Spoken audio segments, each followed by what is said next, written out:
안녕하십니까. 생애설계 전문가 과정 강의를 맡은 정재기입니다. 이번 시간에는 기초연금에 대해서 알아보겠습니다. 기초연금이 뭐냐?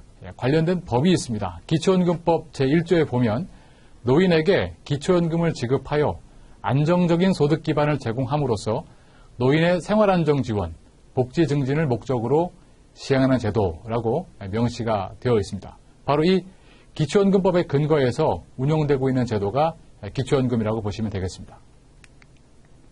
그렇다면 이 기초연금을 누구한테 지급하느냐? 그 지급 대상을 살펴보면 먼저 만 65세 이상이신 분한테 지급을 합니다. 연령 기준이죠.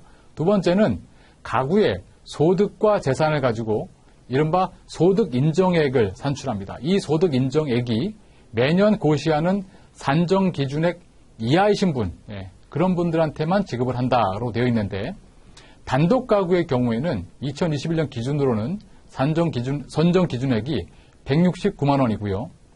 부부 가구의 경우에는 270만 4천 원이 되겠습니다. 이 금액은 대략 만 65세 이상이신 분들 중에 100분의 70 정도가 되도록 매년 보건복지부에서 고시를 하고 있습니다. 이때 주의하실 것은 공무원이라든지 사립학교 교직원, 또 군인, 또 별정우체국 직원으로 근무하시다가 퇴임하신 흔히 말하는 직역연금 수급자, 그리고 그 배우자께서는 이 기초연금 지급 대상에서 제외가 되겠습니다.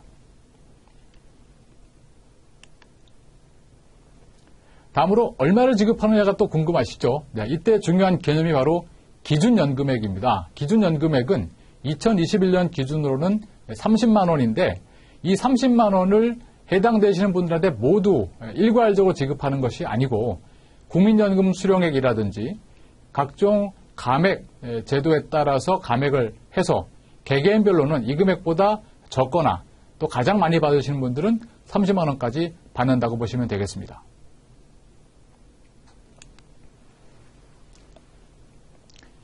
기초연금은 그냥 저절로 지급되지 않습니다. 신청을 하셔야 지급이 되는데요. 신청권자는 누구냐? 대한민국 국적을 가진 자로서 주민등록 생년월일이 만 65세 이상이신 분, 그때 신청을 하실 수 있고요.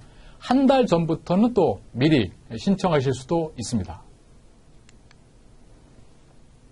이때 몇 가지 예외가 있습니다. 일단 만 65세 이상이셔야 되고요.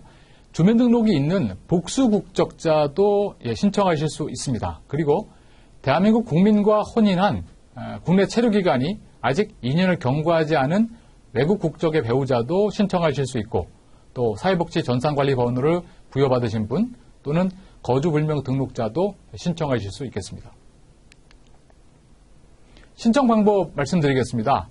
일단 수급 희망자의 거주지, 주소, 관할 읍면동에서 신청하실 수 있고요. 또 전국에 있는 국민연금 지사에서 여긴 어디서든지 신청하실 수 있습니다. 또한 온라인에서도 가능하신데 복지로 사이트에서 온라인 신청 가능하시고요. 이것은 수급자 본인이 하실 수도 있고 배우자가 하실 수도 있고 또 주소가 같은 자녀가 신청하셔도 가능하겠습니다. 다음으로 기초연금의 소득 인정액에 대해서 알아보겠습니다. 소득 인정액은 크게 두 가지로 나뉘어지는데요. 소득 평가액과 재산의 소득 환산액, 이 두 가지를 합쳐서 소득 인정액을 구하고 있습니다. 그래서 각각 소득 평가액을 어떻게 구하는지, 그 다음에 재산의 소득 환산액은 어떻게 나오는 것인지 차례로 살펴보겠습니다. 소득 평가액을 구하는 수식을 말씀드리겠습니다. 조금 복잡하게 보일 수 있는데 일단 근로소득이 있으신 분들은 근로소득에서 98만 원을 공제해드립니다. 그리고 난 금액에 대해서 0.7%를 곱하고요. 나머지 소득들을 거기에 더하도록 되어 있습니다. 자, 이렇게 하는 이유는 이 기초연금 때문에 근로소득 얼마든지 구하실 수 있는데 일을 하지 않으신다든지 이렇게 하는 것은 바람직하지 않다. 오히려 정상적인 근로활동은 더 하시도록 하는 것이 더 바람직하지 않느냐. 이제 그런 취지가 녹아 있다라고 보시면 되겠습니다. 자, 어떤 것이 근로소득에 해당이 되느냐? 공적 자료를 조회해 본 결과 반영되는 상시 근로소득 포함이 되고요. 만약에 만 65세 미만의 배우자가 여전히 근로활동 중에 계실 수 있지 않겠습니까? 그렇다면 그분에 대해서도 근로소득 공제 적용을 해드린다고 볼 수 있고, 다만 일용 근로소득이라든지 공공일자리, 또 자활 근로소득에 대해서는 이 근로소득에 포함되지 않습니다. 다음으로 사업소득입니다. 여기에는 부동산 임대소득이 당연히 포함이 되는데요. 국세청 종합소득자료, 또 사회보험소득자료 같은 것으로 반영을 합니다. 거기에 임대소득에 대해서는 임대차 계약서, 또 사업자 등록증 등으로 파악이 되고요. 여기에서 필요경비라든지 단순경비월들은 공제가 된 상태로 포함이 되겠습니다. 다음으로 이자배당소득은 필요공제 없이 그대로 다 전면 100% 플러스가 되고, 연금소득, 연금보험이라든지 연금저축같이 이렇게 정기적으로 들어온 소득에 대해서는 연금소득으로 보고, 다만 여기서 일시금으로 수령했을 경우에 연금보험이었는데 일시금으로 찾을 수도 있지 않습니까? 이때는 그 일시금 수령액은 소득을 보지 않고 금융재산에 포함시킨다는 점 기억하시면 좋겠습니다. 그 밖에 공적이전소득, 그러니까 국민연금 같은 공적연금, 또 산재보험, 또 보훈급여금 같은 것들은 또 공적이전소득으로 포함이 되겠습니다. 다음으로 무료 임차소득이라는 개념이 나오는데 이게 조금 생소하실 수 있습니다. 자녀 소유의 고가주택, 시가표준액 6억 이상인 주택을 말씀드리는데 이 집에 거주하시는 경우에 거기에 대해서 일정 정도는 소득으로 간주한다, 이런 개념이 되겠습니다. 그러니까 즉 해당 주택의 시가표준액의 0.8%를 곱해서 그것을 가지고 무료 임차소득, 실제로는 발생하는 소득은 아닙니다만 그만큼 혜택을 보고 있다라고 해서 보고 있는 것인데, 예컨대 시가표준액 6억 원인 주택에 무료로 거주하고 있다라고 한다면 한 달에 39만 원을 무료 임차소득으로 보는 것입니다. 다음으로 재산의 소득 환산액에 대해서 말씀드리겠습니다.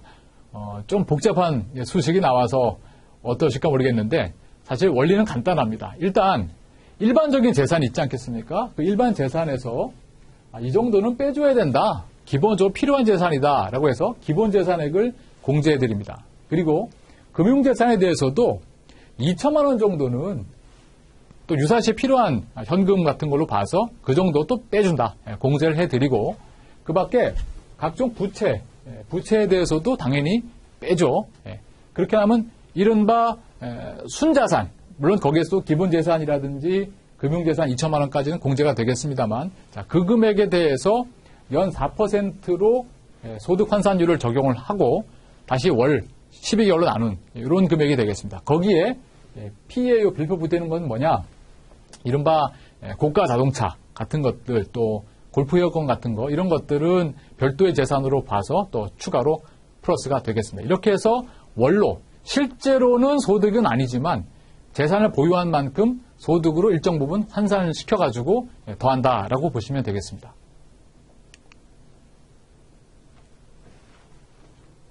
X.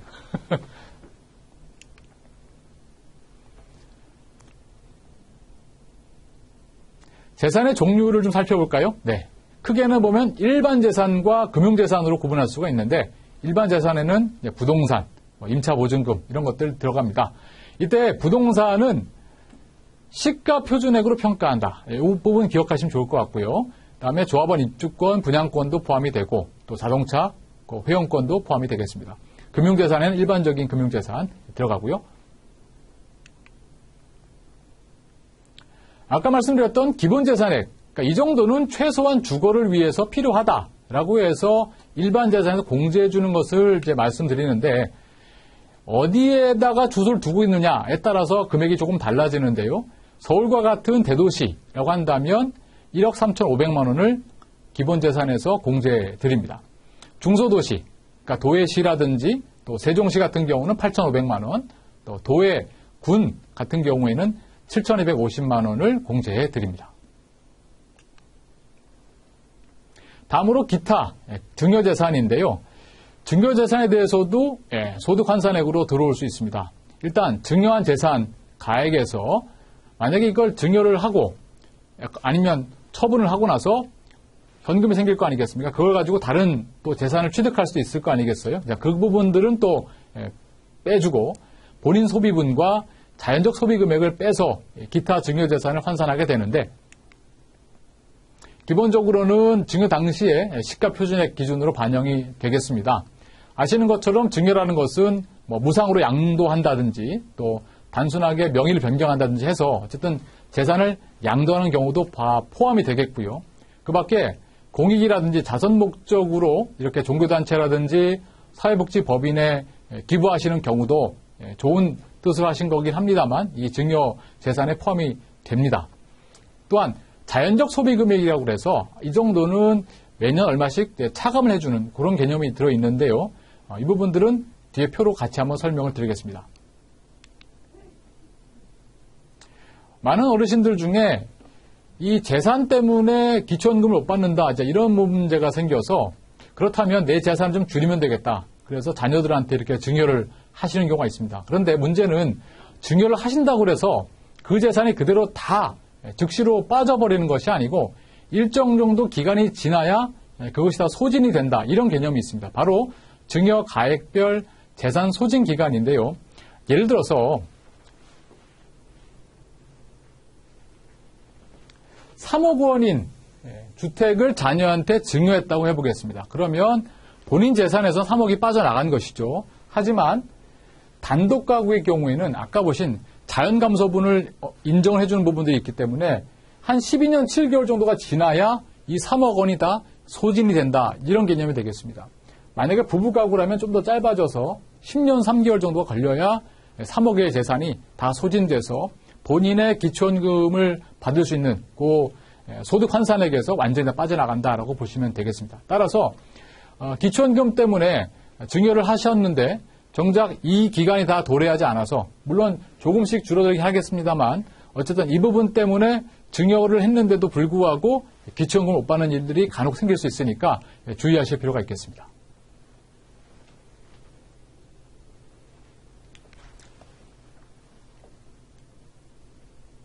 다음으로 부채는 공제를 해드린다고 말씀드렸는데 금융기관에서 받은 대출금이라든지 또 주택연금에 대해서 수령받은 그 누계액도 부채로 간주해서 또 차감을 해드립니다. 그 밖에 공공기관이라든지 공제회에서 받은 대출금 당연히 공제해드리고요. 개인 간의 부채도 있을 수 있죠. 하지만 이 개인 간의 부채의 경우에는 법원에서 판결문이라든지 이런 식으로 확인된 경우에만 사채로 인정이 된다는 점 기억해 두시면 좋겠고요.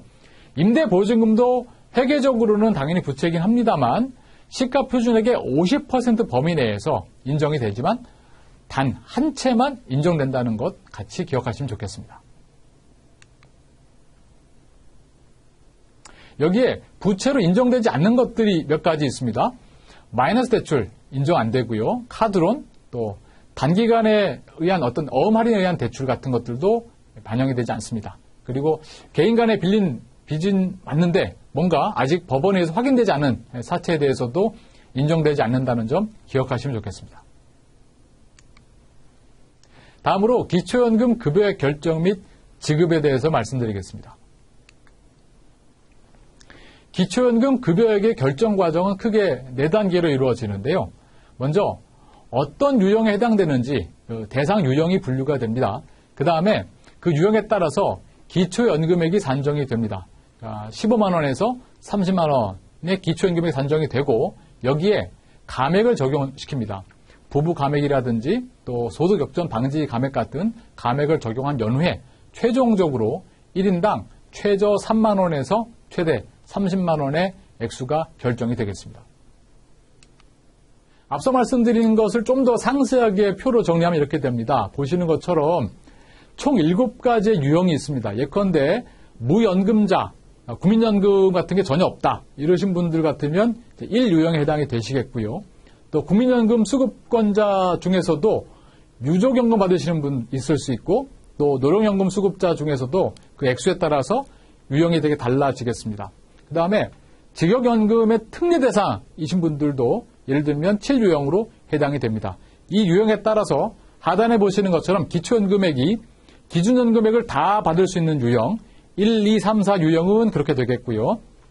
5유형과 6유형 경우에는 부가연금액부터 기준연금액까지 즉 15만 원에서 30만 원 정도 사이로 결정이 되고 마지막 7유형은 부가연금액이 일단 기초연금액으로 산정이 되겠습니다. 여기까지가 1단계가 되겠습니다. 자, 2단계에서는 1인 수급 가구냐 2인 수급 가구냐에 따라 좀 달라지는데 일단 1인 수급 가구다. 그러면 부부감액 적용이 안 되겠죠. 그 다음에 2인 수급 가구의 경우는 부부가 모두 기초연금 받는다. 이래서 개별적인 기초연금액에 대해서 20%씩을 감액합니다. 그 다음에 이 기초연금 수령 여부에 따라서 어떻게 보면 그 경계선에 계신 분들 경우에 어떤 분은 받아서 소득이 더 높아진 경우가 있을 수 있고 반대로 기준보다 살짝 높아서 기초연금을 못 받는데 오히려 이것 때문에 소득이 역전된 일이 생기면 안 되지 않습니까? 이것을 방지하기 위한 감액 제도가 있습니다. 그런 1, 2, 3단계를 적용해서 최종적으로 기준연금액의 10%, 즉 3만 원부터 30만 원까지 받는 부분이 있을 수 있고 2인 수급자 같은 경우에는 기준연금액의 10%부터 부가연금액 사이에서 결정이 되겠습니다. 수급가구 유형을 좀 살펴보겠습니다. 일단 단독가구는 신청자가 만 65세 이상이신 분, 배우자가 안 계신 경우에 단독가구로 보겠습니다. 또 부부가구로 조회가 되는데 사실 이혼으로 확인되는 경우, 인정되는 경우도 단독가구로 보고요. 또 신청자의 배우자가 고유 식별번호가 없는 외국인 배우자인 경우에도 단독가구로 봅니다. 부부 1인 가구를 보겠습니다. 신청자가 만 65세 이상이시지만 아직 배우자가 65세가 안 되신 경우, 이럴 때는 부부 1인 가구로 보고요. 부부가 모두 65세 이상이긴 한데 그 중에서도 1인 가구 보는 경우가 있습니다. 먼저 직역연금의 특례수급권자 가구, 그러니까 부부 중 한 사람이 기초연금 또는 장애연금 받는 경우 해당이 되고 또 그 밖에 행방불명, 가출 등으로 이 배우자 부재 여부가 명확하게 확인되는 경우 될 수 있습니다. 그 밖에 부부 중에 한 사람이 국외 체류를 한 60일 이상 하시게 될 경우에는 또 1인 가구로 보겠습니다. 다음으로 부부 2인 가구입니다. 부부가 모두 만 65세 이상이신 경우 해당이 되겠습니다. 그리고 직역연금 수급권자 가구로서 부부가 모두 예외적으로 기초연금 지급 대상에 포함되는 경우, 이른바 특례수급자의 경우에도 부부 2인 수급 가구로 분류가 되겠습니다. 기초연금의 지급을 좀 살펴볼까요? 네, 지급 방식은 만 65세 생일이 속한 달부터 지급할 수 있습니다. 대신 신청을 하셔야 되겠죠. 그 다음에 상실한 날이 속하는 달까지 지급을 해드립니다. 그 다음에 수급자 명의 계좌로 입금을 해드리고 매달 25일 날 입금을 합니다. 이 연금에 대해서 압류가 또 되는 게 큰일이죠. 그래서 이 압류를 막기 위한, 압류 방지를 위한 전용 통장이 또 있습니다. 그래서 보통 이제 국민연금에서도 이 안심통장이라고 해서 압류를 방지한 통장이 있는데 문제는 국민연금의 압류 방지 통장, 안심통장에다가 이 기초연금까지 같이 받을 수 없느냐 이런 문의를 하시는데 그렇게 하실 수는 없습니다. 따라서 기초연금 전용 압류 방지 통장을 만드셔서 그쪽으로 받으시는 것이 안전하다고 하겠습니다. 지금까지 기초연금에 대해서 알아봤습니다.